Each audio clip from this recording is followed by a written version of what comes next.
Hello everybody, how you doing? This is Fahad and this video is about the computer code elements in HTML. There are different computer code elements.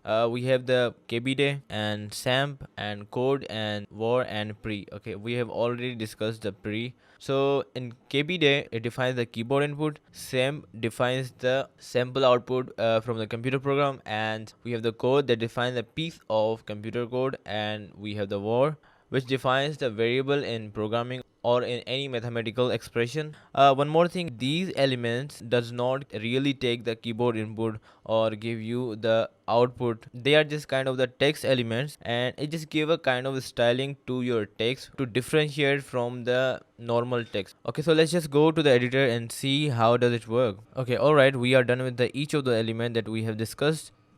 So let's just save this file and see how does it look on the web page.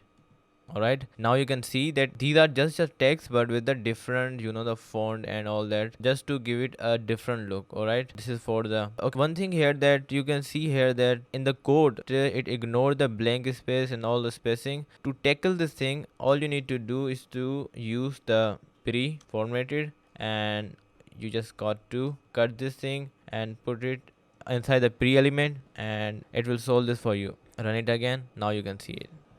Alright, okay, so this is how we use the computer code elements, and if you really find this video useful, hit the like button and subscribe the channel, and bye bye.